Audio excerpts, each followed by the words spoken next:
It is totally wrong to think a narcissist is double faced. They do not just carry two faces, they carry many. They're a shapeshifter by nature. They become whoever they need to become to get what they want. That is why their personality looks confusing to outsiders and soul crushing to you, to the person who lives with them 24/7. There are subtleties in their nature, nuances that most people do not talk about directly, because they switch identities based on who is watching them, who the witness is, and the control they want to keep. That is what we will talk about today. I'm Danish, a narcissistic abuse recovery professional. Welcome to my channel. Today's topic is interesting. Three demonic faces of a narcissist completely exposed. Before starting with phase number one, a quick reminder, I am closing doors to my Thrive After Narcissistic Abuse membership community very soon. If you want in and if you want me, my team, and other people support you in your thriving journey, right now is the chance for you to get in. Link is in the description. Phase one, the phase for the enablers in the family of origin. This is the performance inside the original nest. The family who raised them is the first stage they ever learn to act on. In this context, their face looks loyal, gentle, patient, and selfless. They switch to dutiful without effort, especially if we are looking at a male narcissist. He becomes the son every mother dreams of, the brother who shows up, the relative who carries the heavy bags and pays the bill with a smile. It is a costume that fits like skin because he has worn it for many years. Watch how he places his mother first in every story. He makes her needs the headline and your needs a small footnote. He consults her on decisions that involve your home, time, and your body, then tells you he is only being respectful. He praises her sacrifices at every gathering. He brings her gifts on ordinary days, takes her side before you finish a sentence. If she hints that you are too sensitive, he nods as if someone finally said something really true. Now, it doesn't always have to be a mother, it can be a father, which is what was the case in my father's case. Now, notice how he manages his sisters. He calls them my girls. He defends them when they are wrong. He openly criticizes you for any boundary you set with them. If you ask for space, he calls it selfish. If they gossip about you, he calls it harmless. He becomes their protector so that they become his loyal audience. Every favor becomes a string. Every string becomes a rope. Brothers, they become mirrors and wingmen. Some play the golden child who confirms that your partner is a stable one. Some play the fixer who tells you he's under stress, he is a good man at heart. Then asks you to be patient for the 100th time. They run interference. If there is a family WhatsApp group, they spin narratives there while you are busy holding your household together. They screenshot your messages out of context and circulate them as proof that you were extremely dramatic. They invite him out when you two argue and reward him with brotherly praise for staying calm. Holidays are the perfect stage. They're approaching, and you'll notice how he will peel oranges for his mother, pour tea for his sister, help his brother fix a wire, laugh softly at his old jokes. He lifts heavy boxes and never lifts a finger at home unless there is an audience. He volunteers for every errand. He pays for dessert, remembers everyone's favorite dish. You start to feel invisible inside the glow he gets from them. He returns home full of approval he did not earn in your daily life, then acts like your exhaustion is a mood problem. Phase number two, the phase for friends, neighbors, and strangers. This is the public relations mask. The tone is soft, volume is low, the smile is practiced and kind. He is humble, helpful, and measured. Think of a person who never raises his voice at the grocery store, who lets others go first at the elevator, who says please and thank you to the delivery boy, who waves at neighbors and remembers their children's names, a typical covert narcissist.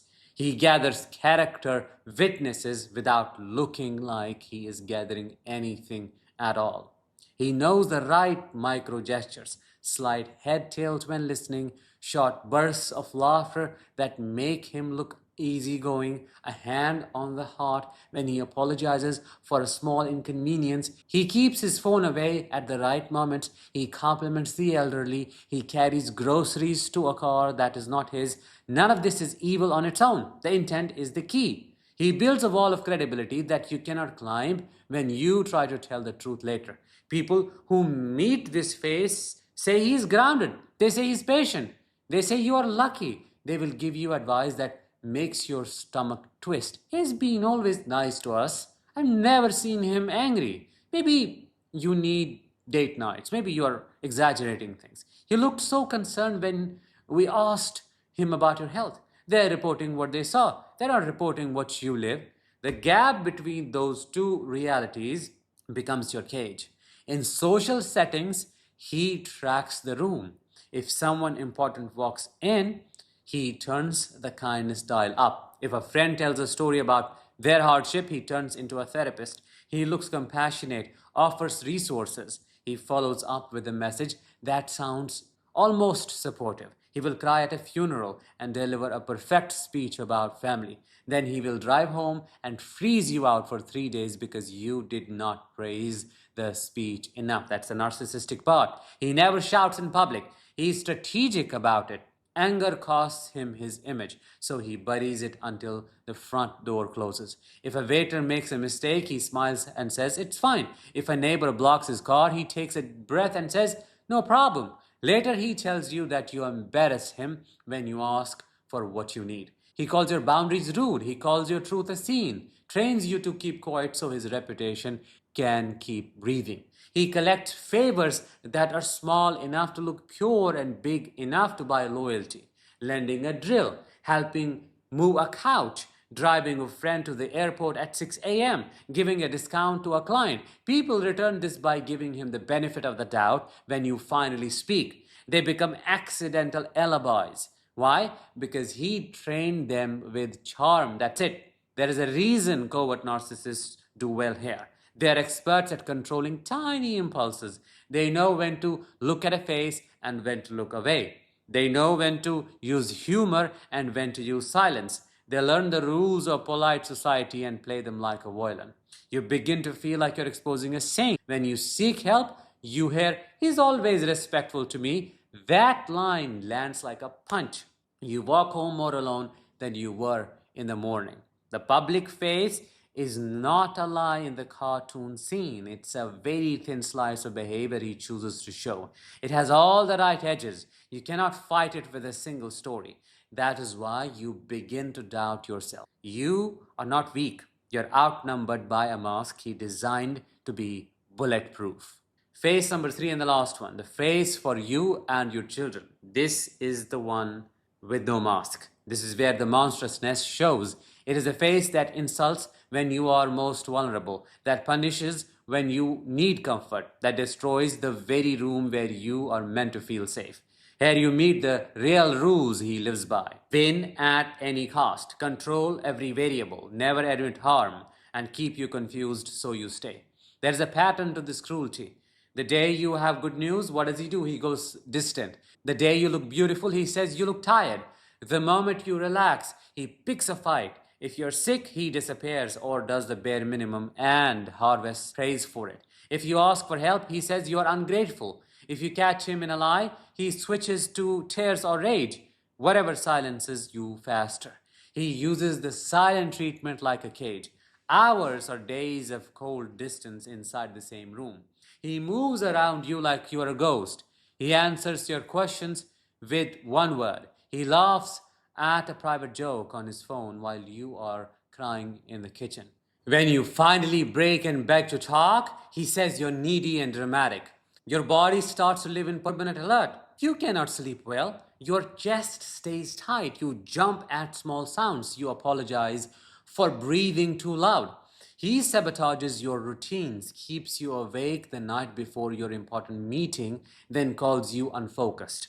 He picks a fight as you are leaving for a doctor appointment, then calls you late. He ruins holidays an hour before they start, then acts tired when guests arrive. He teaches you that joy will be punished. Your nervous system learns to fear good days. The apologies are their own cruelty. He says sorry in a tone that blames you, says he did it because you provoked him, says you are too sensitive, says other women would be grateful for a man like him. He buys flowers after the worst night of the month so you feel guilty for being angry. He posts a photo of you two smiling and writes a caption about growth. You consider deleting your own memory because it does not match the picture. Children, they pay a heavy price here. He divides them into roles. One becomes the favorite who can do no wrong. The other becomes a scapegoat who absorbs his bad mood. He pits them against each other, asks private questions, and uses the answers in arguments later. He talks to them like peers when it suits him and like servants when it does not. He compares them to children who are easier or more obedient. He calls it discipline. It is domination. He performs fatherhood in public. He withholds it at home. He shows up to the school event but then forgets the bedtime story. He buys the big gift. He refuses the hug when the house is quiet. The kids learn to hustle for drops of warmth. This trains a lifetime of chasing people who do not love them. Your heart breaks in slow motion while you try to protect them and yourself at the same time.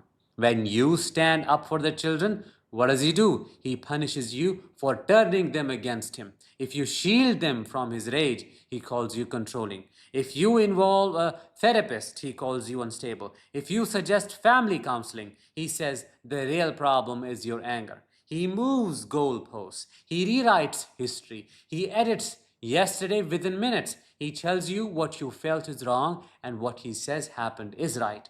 You begin to mistrust your own body. The sexual space is not safe either. Affection becomes a lever he pulls for compliance. He withholds touch to control your mood, uses intimacy as proof that the relationship is fine when you reach your breaking point. He shames your needs, calls you cold when you step back to protect your heart.